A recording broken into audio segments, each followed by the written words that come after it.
हम लोग चतुर बनने में कोई कसर नहीं छोड़ रहे, हम लोग अपने आप को चतुर बनाने में कोई कसर नहीं छोड़ रहे। क्षमा कीजिएगा, आप चतुर बन के, बुद्धिमान बन के, बहुत क्लेवर बन के संसार के प्रिय हो जाओगे, लेकिन ठाकुर जी के प्रिय नहीं बन पाओगे। ठाकुर जी का प्रिय बनना है तो सहज रहो, सरल रहो, दीन रहो। जो अपनों सुख चाहे हो तो मूर्ख बन के रहो, जानते हुए भी कि हाँ ये काम मुझे आता है, जबरदस्ती उस काम में चतुराई मत करो। हाथ जोड़ के खड़े रहो, नहीं हमको तो इतना नहीं है। अपने आप को छुपाना सीखो। लोगों के अंदर एक दुर्गुण आ गया है, इसको मैं दुर्गुण ही कहूंगा। कुछ भी हो रहा हो वो सबसे पहले आगे आते हैं, हम करके दिखाएं, हम करके दिखाएं। और वो करके दिखाने का केवल एक ही अभिप्राय होता है कि सब जगह मेरे को क्रेडिट मिल जाए। ये क्रेडिटों से बचो। आपको आता भी होना कार्य, तब भी दूसरों को कहो हम तो जानते नहीं, आप बता दो। ऐसा स्वभाव जब हो ना, तब ठाकुर जी को प्रिय लगता है। मैं कथा अपनी कथाओं में सुनाया करता हूं। हमारे वृंदावन में एक भक्त हुआ, उसका नाम था भोंदू। क्या नाम था? भोंदू किसको कहते हैं पता है? जो बेचारा बहुत सीधा हो, सरल हो, सच्चा हो, उसी को भोंदू कहते हैं। तो भोंदू जो था वो एक आश्रम में गौशाला संभालता था, गायों की सेवा करता था। और गायों की सेवा से निवृत्त होकर जिस आश्रम में वो रहता था, उनके गुरुजी शाम को प्रवचन करते थे। भोंदू सबसे पीछे बैठ करके और गुरुजी का प्रवचन सुनता था। एक दिन गुरुजी बता रहे थे कि ठाकुर जी तो गैया चराने के लिए भांडीर वन जाते हैं। अब भोंदू भी गौशाला की गायों को लेके भांडीर वन ही जाता था। तो भोंदू के कान खड़े हो गए, बोले ये गुरुजी क्या कह रहे हैं? ठाकुर जी गैयाओं को चराने भांडीर वन, यमुना जी के, वृंदावन के यमुना जी के उस पार है भांडीर वन। उसके मन में भाव आया कि गुरुजी कह रहे हैं कि भांडीर वन में ठाकुर जी गैया चराते हैं, उसी भांडीर वन में मैं भी जाता हूं, मुझे तो कभी दिखे नहीं।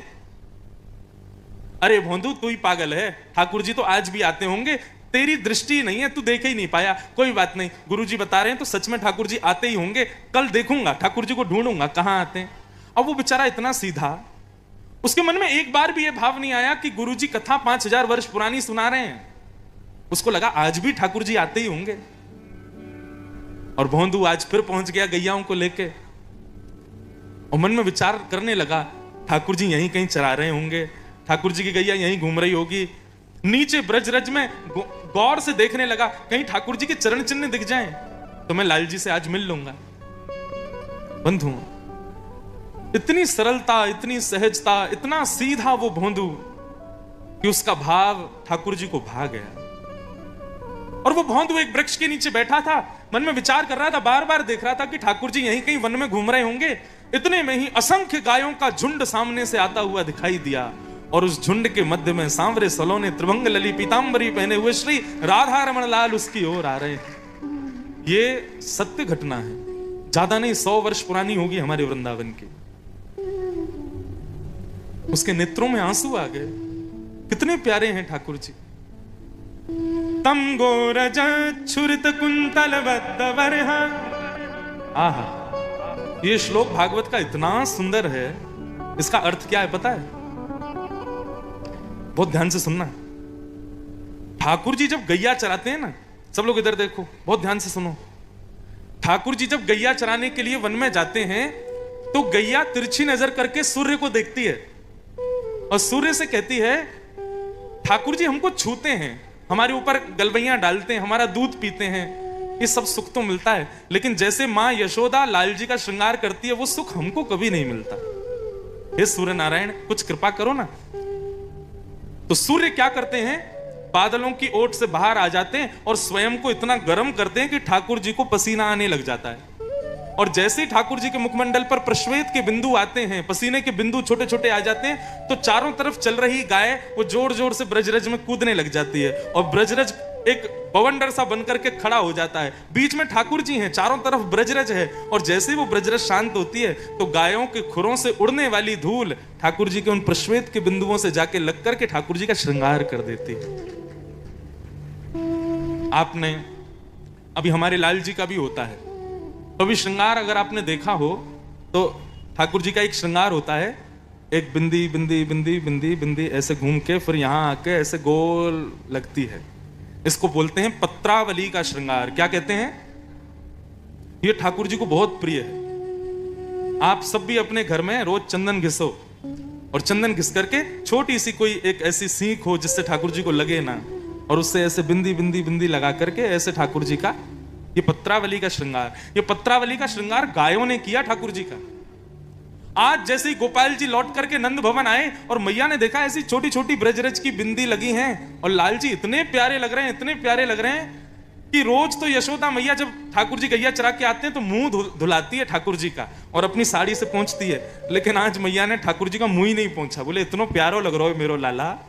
और अगले दिन से मैया चंदन घिस करके ठाकुर जी का श्रृंगार करती है। तो ये ठाकुर जी को अति प्रिय श्रृंगार है।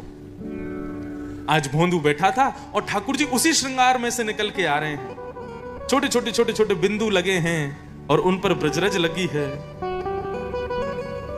जैसे ही भगवान समीप पहुंचे, चरणों में प्रणाम करके बोला, आप वही हो ना जिनके बारे में हमारे गुरुजी सुनाते हैं? ठाकुर जी बोले, मुझे क्या पता तुम्हारे गुरुजी क्या सुनाते हैं। बोले, नहीं, मेरे गुरुजी सुनाते हैं नंद नंदन हैं, मोर मुकुट पहनते हैं, पीली पीतांबरी पहनते हैं, सांवरे से हैं, लेकिन सांवले होने के बाद भी इतने सुंदर हैं कि नेत्र पलक झपकना भूल जाती हैं, और जब से आप मुझे दिख रहे हो मेरी स्थिति वही हो रही है। आप नंद नंदन हो ना? ठाकुर जी बोले, हाँ हम ही हैं नंद नंदन। भोंदू अपना ही दुपट्टा उतार करके नीचे बिछा रहा है। बोले, विराजो ना, आप इतने सुंदर लग रहे हैं, मेरे सामने बैठिए ना। ठाकुर जी बैठ गए। ठाकुर जी बोले, अच्छा तेरो नाम कहा है? अब ये मत पूछो मेरो नाम कहा है। बोले, बता ना तेरो नाम कहा है। बोला, वैसे तो नाम मेरा कुछ और है, लेकिन प्यार से सब लोग भोंदू बुलाते हैं। अब जैसे ही ठाकुर जी ने सुनी भोंदू, ठाकुर जी तो जोर जोर से हंसे। बोले, तेरो नाम भोंदू? बोले, हाँ मेरा नाम भोंदू। इतना प्रिय लगा ठाकुर जी को। ठाकुर जी उसके गले में गलवैया डाल के बैठ गए। बोले, मुझसे मित्रता करे वो? भोंदू का रोम रोम कांप रहा है। बोले, मैं आपके मित्र बनने योग्य हूं? बोले, तू ही मेरो मित्र बनने योग्य है। चल आज से मैं तेरो मित्र, तू मेरो मित्र। चल अब ऐसे काम ना चलेगा, जल्दी कछु खवा, मुझको भूख लगी है बहुत जोर की। भोंदू एक पोटली में 2-4 रोटी, गुड़ और मक्खन लेके गया था। अब जितना भोंदू खाता उतना लेके गया, ठाकुर जी के सामने खोल दिया। बोले, रूखी रोटी है ठाकुर जी, इस पर मक्खन लगा दूंगा, आप गुड़ के संग खा लो। बोले, मुझको बढ़िया लगेगी, ला दे। और ठाकुर जी पाने लगे। अब जितनी रोटी थी सब खा गए। ठाकुर जी बोले, अरे भोंदू, मुझे तो और भूख लग रही है, और लेके आ। भोंदू बोलो, मैं तो इतनी लेके आयो, कल से ज्यादा ले आऊंगा। अच्छा ठीक है, चल जा, कल मिलेंगे दोबारा, और ज्यादा भोजन लेके आइयो, और अचार भी धर लियो। भोंदू बोले, सब ले आऊंगा, आप कल फिर मिलोगे? ठाकुर जी बोले, हाँ मिलूंगा। भोंदू लौट करके आया। उसने अपने आश्रम में किसी को नहीं बताया। उसको लगा सबको ठाकुर जी मिलते हैं, मैं ही अभागा था जो इतने साल बाद मुझको मिले हैं। उसको लगता था कि सबको ठाकुर जी मिले हैं पहले, लेकिन वो क्या जाने कि वो कितना सौभाग्यशाली है। दूसरे दिन गौचारण करने के लिए जा रहा था। खूब सारी रोटी, खूब सारा गुड़, मक्खन और सारे सामग्री भरने लगा। रसोईया ने जाके गुरुजी से बता दिया। बोले, आज तो भोंदू इतना भोजन लेके गया है महाराज, पता नहीं क्यों। गुरुजी ने रोका, ए भोंदू इधर आ, मुझको रसोईया बता रहा तू बहुत सारा भोजन लेके जा रहा है। गुरुजी, मैं आपको बता नहीं पाया, वो नंद नंदन आते हैं। अब इतने सहज में बोल गया वो कि जैसे कितनी आसान बात है ये। बोले, नंद नंदन आते हैं, कल 4 रोटी खा के भी भूखे ही रहे बेचारे। तो मैंने मन में विचार किया, आज भी आएंगे, भूखे नहीं रह जाएं, या हमारे गुरुजी आज ज्यादा रोटी ले जा रहा हूं। अच्छा एक और बात, गुरुजी वो मेरी रोटी चट कर जाएं, मैं भूखा रह जाऊं, या हमारे मैं अपनी भी लेके जा रहा हूं, वो भी खा लेंगे, मैं भी खा लूंगा। गुरुजी बोले, रुक रुक रुक रुक, कौन आता है? बोले, नंद नंदन। कौन नंद नंदन?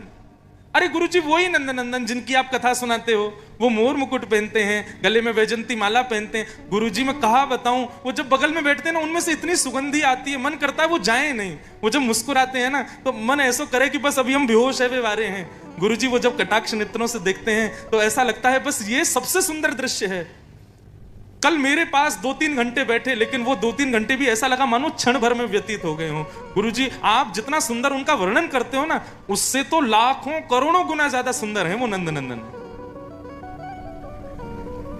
कोई और यदि बोलता तो गुरुजी नहीं मानते, लेकिन भोंदू कभी झूठ नहीं बोलता।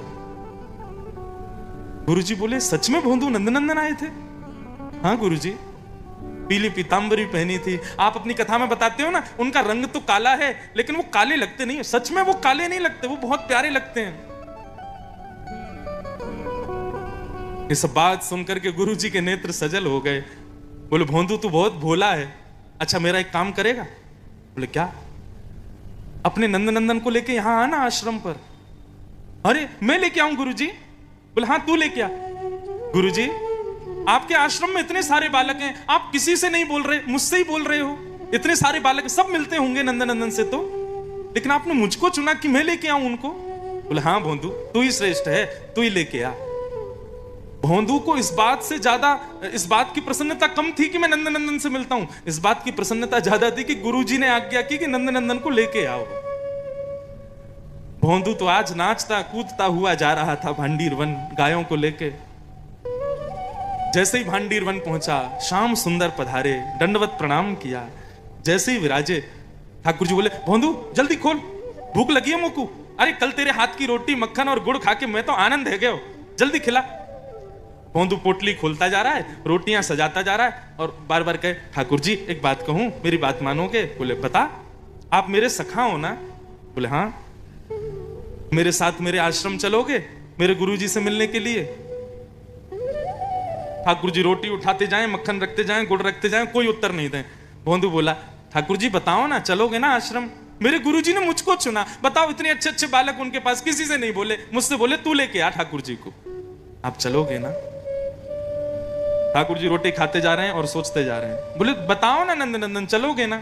बोले देख तू हमारो सखा है और हम तेरे सखा हैं, यह गुरुजी है बीच में मतलब है। हम तेरे गुरुजी से नहीं मिलेंगे, हम बस तो से मिलेंगे, तू हमारो सखा है। और ये आइंदा कभी गुरुजी की बात मत करियो मुंह से, मैं बस तेरो सखा हूं। भोंदू को आया गुस्सा।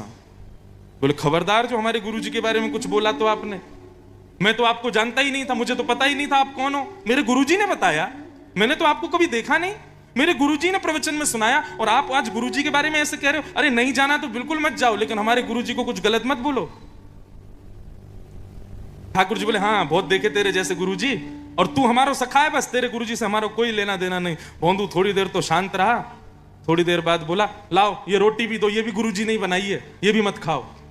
और सुनो, जो हमारे गुरुजी का नहीं वो हमारा नहीं, आज से आम पाम 100 साल की कुट्टी। जाओ और कल से यहां गैया लेके मत आना अपनी। ठाकुर जी से बोल रहा है, आप कहीं और गैया चराने जाया करो, यहां पे मत आया करो, ये मेरा स्थान है। हमारे गुरुजी से प्रेम नहीं करोगे तो हम भी आपके नहीं है। ठाकुर जी बोले रोटी तो पूरी खान दे। बोले नहीं मिलेगी, ये भी गुरुजी की है। और सारी पोटली वोटली बांधी और अपनी गायों को इकट्ठा किया और बोले आज के बाद नहीं मिलूंगा आपसे, मैं जा रहा हूं, और यदि मुझसे मिलना है तो चलो मेरे गुरुजी के पास। नहीं जाना, मेरा भोंदू मुझसे दूर क्यों जा रहा है? और जैसे ही भोंदू अदृश्य होने लगा, रोक नहीं पाए श्री राधा रमन लाल स्वयं को, दौड़े और दौड़ करके चढ़ गए भोंदू के कंधे पर और बोले चल लेके चल अपने गुरुजी के पास, नहीं तोड़नी है हमें तुझसे मित्रता। भोंदू ने पकड़ा ठाकुर जी को, कमर पर ऐसे लद गए पीछे। और आज आश्रम में गुरुदेव बैठे थे, जैसे ही राह पर देखा असंख्य गाय आ रही हैं गौशाला की, और बीच में भोंदू अपने कंधे पर ठाकुर जी को लेकर के आ रहा है। ये देखकर के गुरुजी मूर्छित हो गए और जैसे तैसे जल का छिड़काव करके जब होश आया तो क्या पाया, सामने भोंदू खड़ा है और भोंदू के कंधे पर ठाकुर जी लदे हुए हैं। ये दृश्य देख करके गुरुदेव ने भोंदू के चरण पकड़ लिए। बोले हमने इतना ज्ञान इकट्ठा किया, इतने विद्वान बन गए, इतने बड़े आश्रम के महंत बन गए, आज तक कभी ठाकुर जी का दर्शन नहीं कर पाए। धन्य है भोंदू, सामान्य गायों की सेवा करता है, तेरे सहज भाव पर ठाकुर जी इतने रीझ गए कि तुझे सखा बना लिया। आप बहुत ज्ञानी बन जाओ, ठाकुर जी नहीं मिलेंगे। आप बहुत तपस्वी बन जाओ, नहीं मिलेंगे। बहुत वैरागी बन जाओ, त्यागी बन जाओ, ठाकुर जी प्रसन्न नहीं होंगे। लेकिन आप दीन हो जाओ, ठाकुर जी अपना सर्वस्व आप पर लुटा देंगे। हमें ज्ञानी नहीं बनना है, हमें ज्यादा पदवियां, ज्यादा ऊंचे सिंहासन पर, कहने में तो अतिशयोक्ति है, लेकिन मैं व्यासपीठ पर बैठा हूं, यह भी एक प्रकार से भगवत मिलन में बाधा है, क्योंकि मैंने सम्मान का स्थान ग्रहण किया। हो सकता है आप लोगों को ज्यादा कृपा कर दें, ठाकुर जी मुझ पे नहीं करेंगे। इसलिए भैया दीन बनो, सरल बनो, सहज बनो, ज्यादा चतुराई मत लाओ अपने भीतर। ठाकुर जी को चतुर लोग प्रिय नहीं है, जो दीन है, जो सहज है, वो ठाकुर जी को प्राणों से भी प्यारा। तो मैंने आज कथा के प्रारंभ में ही कहा, इसको बड़ाई के रूप में मत लेना, कहीं अहंकार ना आ जाए आप में। आप लोग दीन हो, आप लोग सच में बहुत सरल हो, इस सरलता को और श्रेष्ठ करो। कोई आपसे आके छल कर जाए, कपट कर जाए, कोई आपसे आकर के और जो चतुराई दिखा जाए, दिखाने दो, वो भोगेगा, लेकिन आप चतुर मत बनो, आप सहज ही रहना। ठाकुर जी को वो सरलता, सहजता प्रिय है। हमारे ब्रज से ठाकुर जी का प्रेम केवल इसी गुण की वजह से, क्योंकि ब्रजवासी बड़े सरल हैं, ब्रजवासी बहुत सीधे हैं। निर्मल मन जन सो मोहि पावा, मोहि कपट छल छेद्र न भावा। जिसका मन निर्मल है, जिसके हृदय में कपल छट ये सब छूते ही नहीं, जिसको ठाकुर जी कहते हैं वो मुझे प्रिय है। कुंभन दास जी, ध्यान से सुनो, अब 2 ही दिन बचे हैं, मेरे को सब बोलने दो जो जो आवे। कुंभन दास जी भगवान के सखा हुए, अष्ट सखा गोवर्धन नाथ के। अभी इसी कलिकाल में तो कुंभन दास जी इतने दीन थे कि कुंभन दास जी को तिलक लगाने के लिए उनके घर में शीशा नहीं था। कुंभन दास जी एक कठौते में, कठौता समझ, कटोरा जैसा एक कठौता लकड़ी का, उसमें जल भर के और उसमें अपनी परछाई देख करके तिलक लगाते थे। इतने दीन थे, उनके घर में शीशा नहीं था।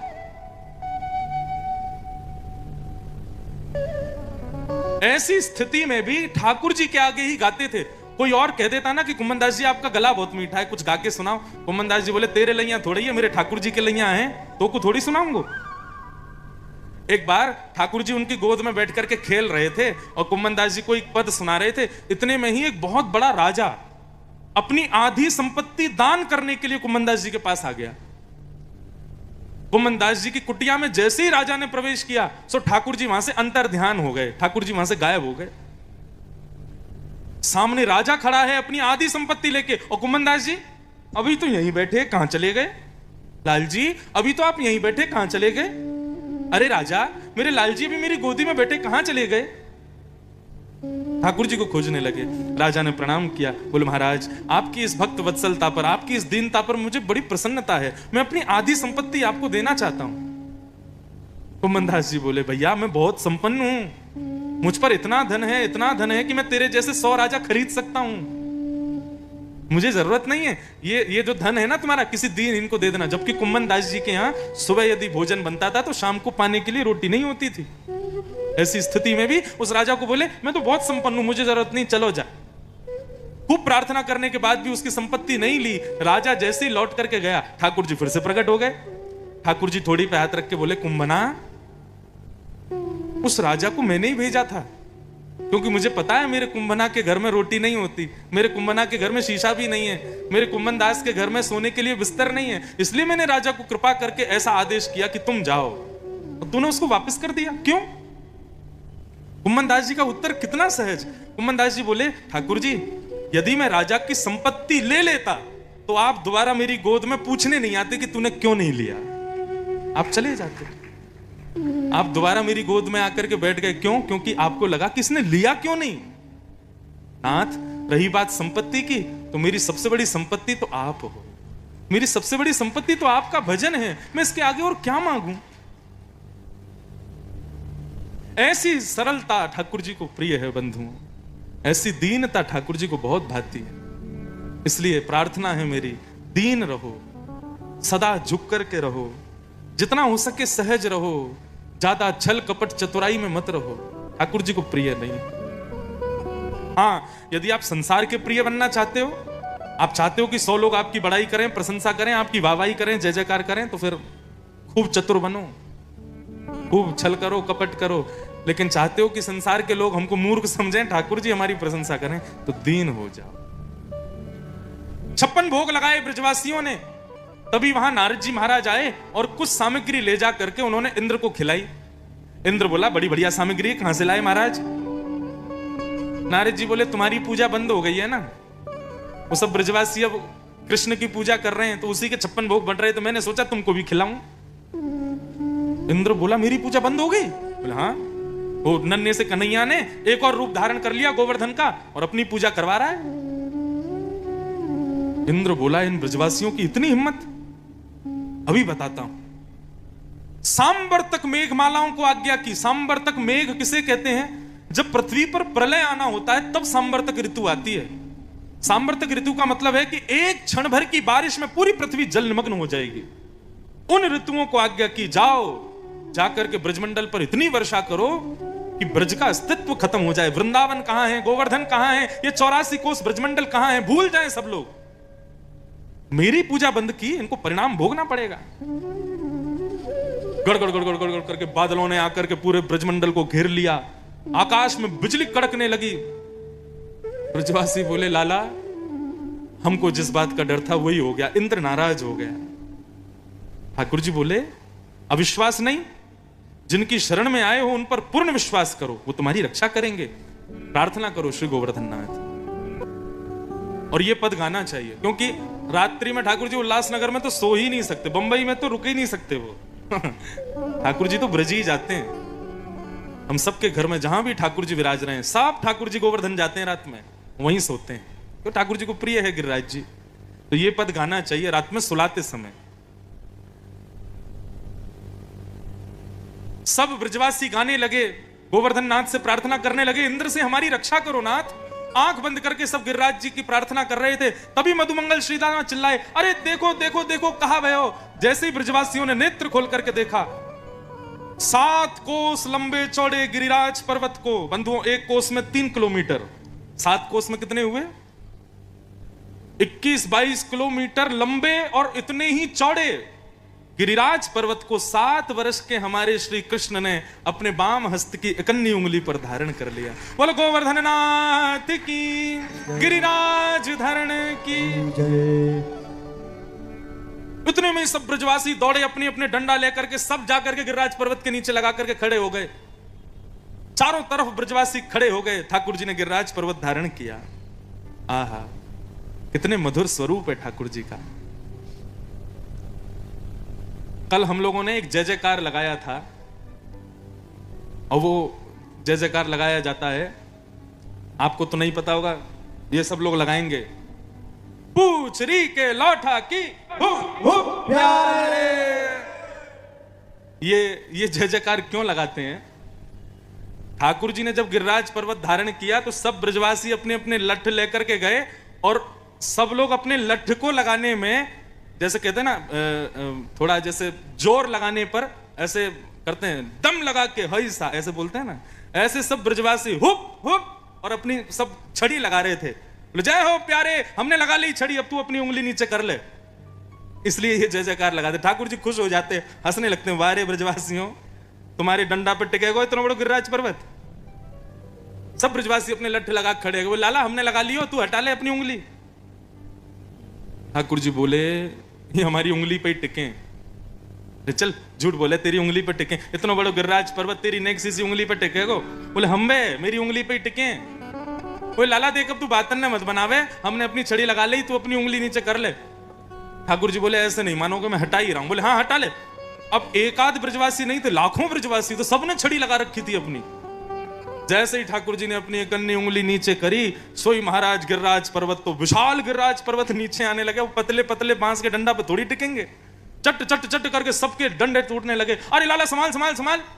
ठाकुर जी ने फिर से उंगली लगाई, और अकेले अब ठाकुर जी की उंगली पे पूरा गिरिराज पर्वत टिका हुआ है। सब ब्रजवासी अपनी टूटी हुई छड़ियों को थोड़ी से लगा के खड़े हैं। बोले, लाला तेने इतना बड़ा पर्वत कैसे उठा लियो? भगवान बोले, हम बचपन से बताते आए, लेकिन आप लोगों ने हमारी बात कभी नहीं मानी।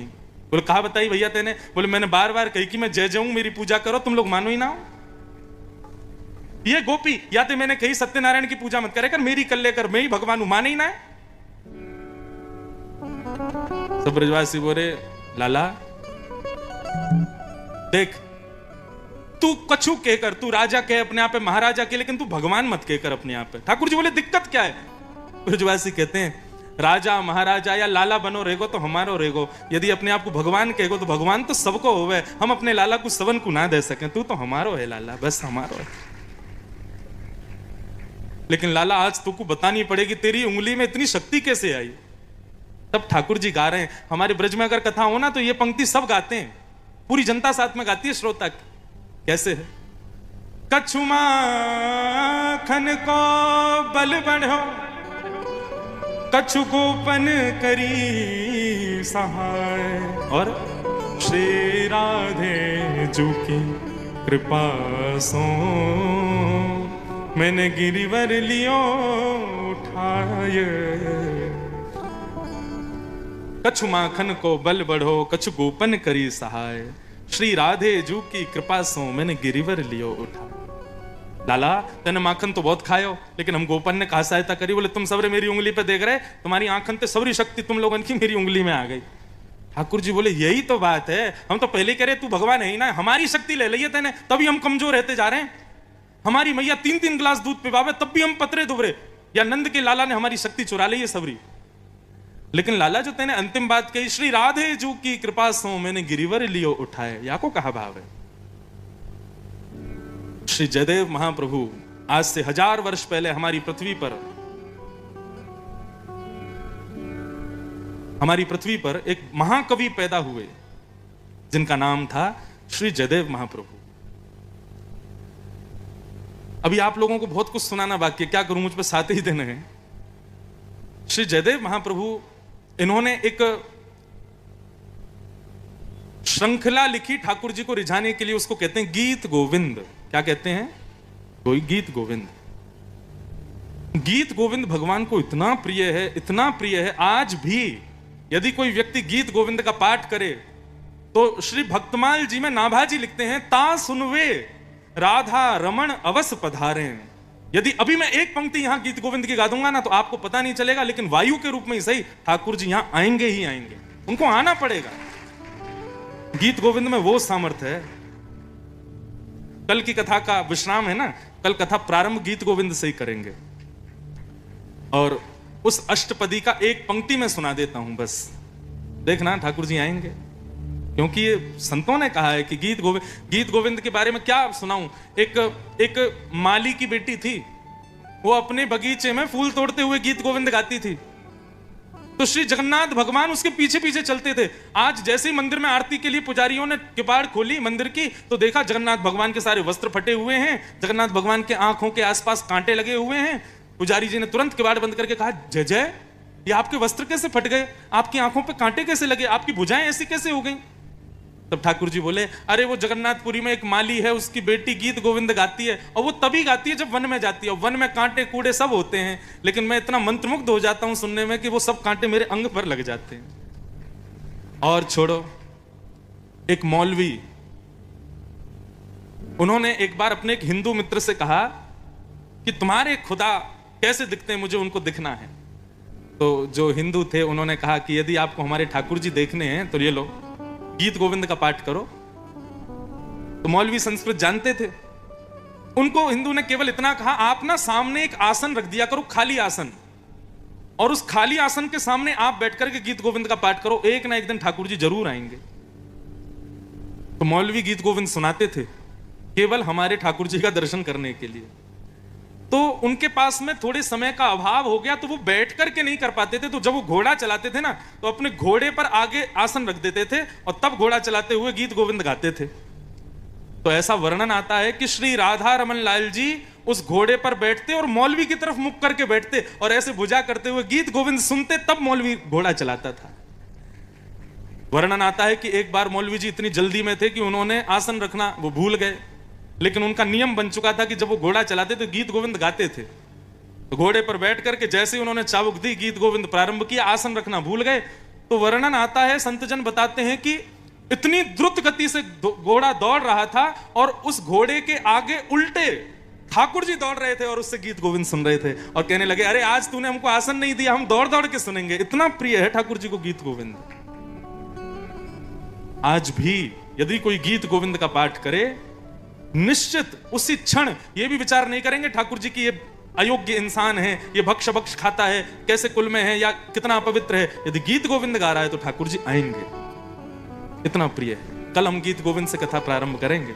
अभी एक पंक्ति सुना दें कि श्री राधे जू की कृपा सो मैंने गिरिवर लियो उठाया। ये कैसे हुआ?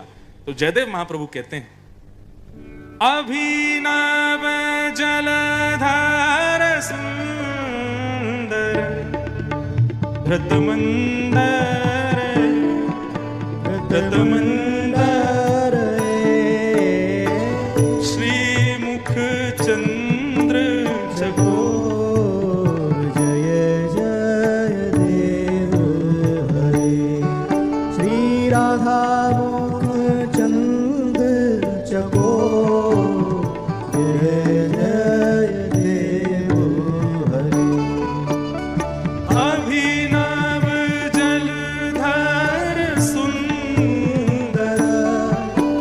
धृत मंदर धृत मंदर श्रीमुख चंद्र चकोर जय जय देव हरे राधा मुख चंद्र चकोर जय जय देव हरे। गीत गोविंद। इस पंक्ति की विशेष बात यह है कि जय जगदीश हरे, ये जो हम गाते हैं ना, ये शब्द जयदेव महाप्रभु ने ही अपने गीत गोविंद में लिखा है। वहां से हम लोगों ने निकाल के आरती बना ली, ओम जय जगदीश हरे। ये जय जगदीश हरे शब्द गीत गोविंद का है। गीत गोविंद में 8-8 श्लोकों के पद हैं, लेकिन इस पद की विशेषता यह है कि श्री जयदेव महाप्रभु जगन्नाथ भगवान के सामने गए और जाकर के जब इस पद को गाने लगे, अभिनव जलधार सुंदर धृत मंदर धृत मंदर श्री राधा मुख चंद्र चकोर, यहां तक गाया। अब गाने वाले थे जय जगदीश हरे, लेकिन ठाकुर जी इतने प्रसन्न हो गए जयदेव महाप्रभु पर, तो अंतिम पद ठाकुर जी ने गाया, जय जय देव हरे। आज जय जगदीश हरे नहीं, श्री जगन्नाथ भगवान कहते हैं जय जय देव हरे। ऐसा है गीत गोविंद। तो गीत गोविंद में क्या है कि रहस्य खोले गए ठाकुर जी के। गीत गोविंद की कथा नहीं हो सकती, क्योंकि उसमें ऐसे ऐसे रहस्य हैं ठाकुर जी के कि आप समझ ही नहीं पाओगे। लेकिन यह रहस्य कैसा है कि भैया जगत नियंता जगदाधार भगवान श्री कृष्ण 7 दिन 7 रात्रि पर्यंत तक गिरिराज पर्वत को अपनी नख पर धारण करके खड़े रहे। क्यों? ये वो भगवान है, यदि भ्रगुटी टेढ़ी कर दें तो प्रलय आ जाए। ये चाहते तो ऐसे देखते ना, तो इंद्र की मजाल नहीं थी कि जो वो बारिश कर दे। मान लिया ठाकुर जी ने गिरिराज जी उठाए, गिरिराज जी उठाने के बाद बस एक बार देखना था, अच्छा इंद्र तेरी इतनी हिम्मत, इंद्र चरण में आके नाक रगड़ता, बारिश वारिश सब बंद हो जाती। लेकिन 7 दिन 7 रात्रि तक ठाकुर जी ने कुछ कहा ही नहीं इंद्र को, ऐसे ही खड़े रहे। तब जयदेव महाप्रभु से किसी ने पूछा, बोले ठाकुर जी 7 दिन तक क्यों खड़े रहे?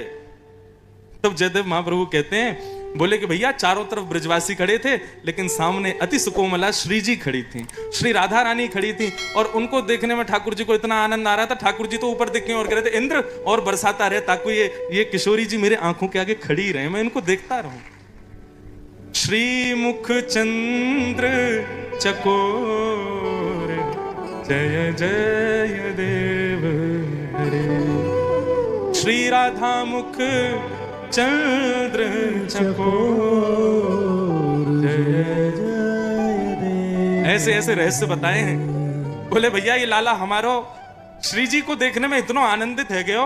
बोले भैया और समय तो हम लीला करते हैं, कभी इधर जाना उधर जाना, श्री जी का दर्शन इतना अच्छा नहीं हो पाता। ये बढ़िया मौका है, सारे ब्रजवासी नीचे बैठे हैं, सामने किशोरी जी खड़ी हैं, इससे बढ़िया समय नहीं मिलेगा श्री किशोरी जी के रूप सुधा को पीने का। हे इंद्र, जब तक हमारे नेत्र भर नहीं जाए तब तक बरसाता ही रही हो। तो 7 दिन 7 रात्रि तक इंद्र का कोई मन नहीं था बारिश करने का, वो तो ठाकुर जी किशोरी जी को देख रहे हैं, इसलिए इंद्र बरसाता ही रहा ताकि ठाकुर जी का मन पूरा हो जाए। 7 दिन बाद भी ऐसा वर्णन आता है, ठाकुर जी का मन पूरा नहीं हुआ, इंद्र का भंडार खत्म हो गया बारिश का। इंद्र के पास में जल ही नहीं बचा, इंद्र के पास में बादल ही नहीं बचे। तब इंद्र ने संकेत पहुंचाया, बोले ठाकुर जी मैं कंगाल होने वाला हूं। तब भगवान बोला अच्छा अच्छा ठीक है अब बंद कर दे। तो इसलिए 7 दिन 7 रात्रि तक ठाकुर जी ने किशोरी जी के दर्शन के लिए गिरिराज पर्वत धारण किया। बोलो गिरवरधारी गोपाल की। आपने हमारे ठाकुर जी को देखा? हमारे ठाकुर जी के नेत्र नीचे रहते हैं। क्यों? जब लाल जी ने गिरिराज जी उठाए तो वो एक पर्वत पर खड़े थे और सब ब्रजवासी और किशोरी जी नीचे खड़ी थी। तो इसलिए हमारे ठाकुर जी के नेत्र नीचे किए जाते हैं, क्योंकि जब ठाकुर जी ने गिरिराज जी उठाए तो किशोरी जी ऐसे नीचे खड़ी थी, तो उनको देखते रहते हैं, इसलिए ठाकुर जी के नेत्र नीचे रहते हैं। अनेक भाव हैं ठाकुर जी के नेत्र नीचे क्यों हैं।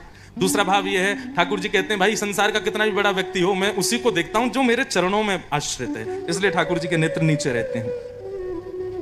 और तीसरा एक हमारे ब्रज का भाव सुनो। ये गोवर्धन नाथ जो हैं, ये आजकल उदयपुर के पास विराजते हैं, श्रीनाथ जी।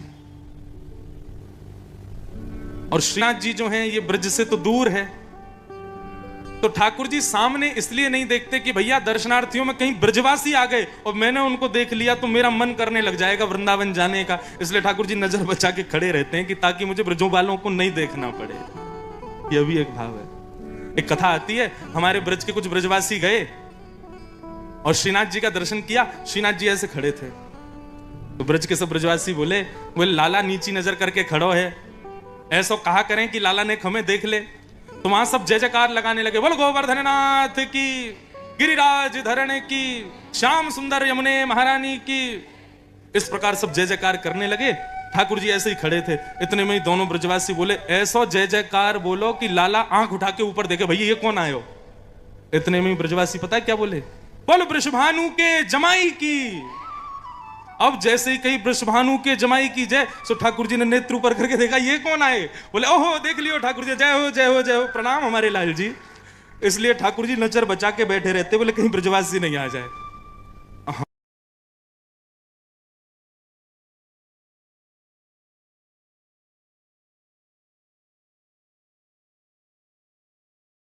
बैठे हैं तो मंदिर के धर्माधिकारी मुझे ले गए दर्शन कराने।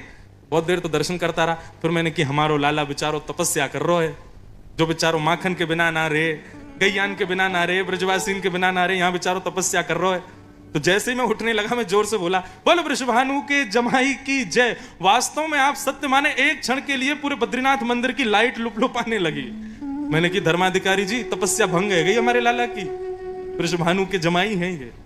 वृषभानु जी कौन है, राधा रानी के पिताजी। उनके जमाई कौन, हमारे लाल जी।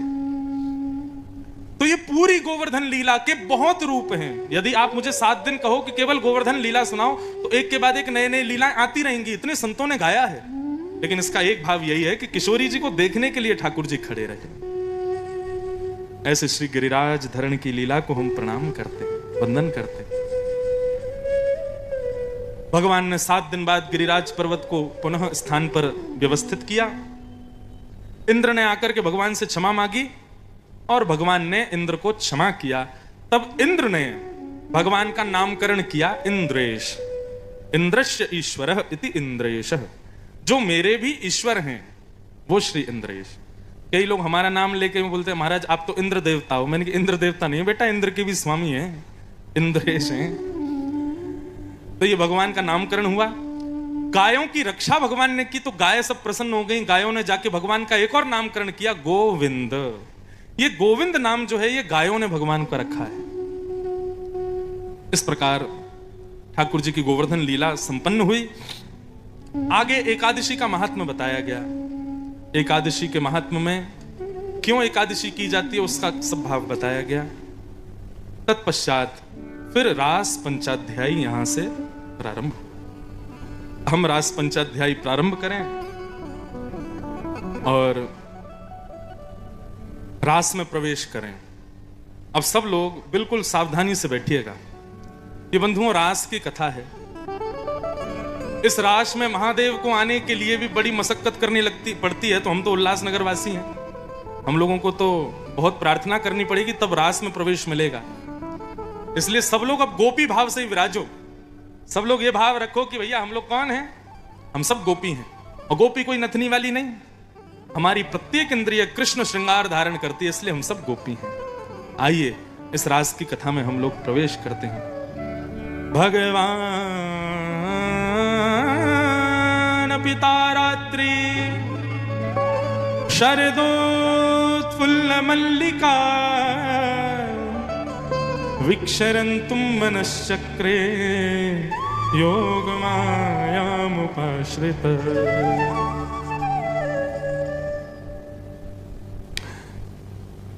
रस और रास दो बातें। आप लोग कथा में क्यों आते हो? आपसे किसी ने पूछा आप कथा में क्यों जाते हो? तो यदि आप नित्य कथाओं में जाने वाले हो गए ना तो आपका उत्तर होगा हमको बहुत रस मिलता है, हमको बहुत रस आता है। कई लोग जब हम कथा करके उतरते हैं तो कहते महाराज जी आप बहुत रस बरसाते हो, ऐसा बोलते हैं ना। रस और रास दोनों में केवल एक मात्रा का डिफरेंस है। र के पीछे आ की मात्रा लगा दो तो क्या बन जाए? रास। और आ की मात्रा हटा दो तो क्या बन जाए? रस। रस और रास दोनों में अंतर कितना है? आप यहां कथा सुनने के लिए आते हो, आप दरबार में प्रणाम करने आते हो, आप वृंदावन बिहारी जी, राधा रमन लाल जी, राधा वल्लभ लाल जी, राधा दामोदर लाल जी का दर्शन करने आते हो, ये सारी आपकी क्रियाएं जो ठाकुर जी से मिलने की होती हैं, ये सब रस कहलाती हैं। लेकिन आपकी भक्ति से प्रसन्न हो कि ठाकुर जी उल्लासनगर आ जाएं, ये रास है। समझ में आई बात की ऐसी ताली बजा रहे हो? सीधी बात, आपको वृंदावन जाना पड़े बिहारी जी को देखने के लिए रस है, लेकिन ठाकुर जी आपको देखने उल्लासनगर आ जाएं, ये रास है।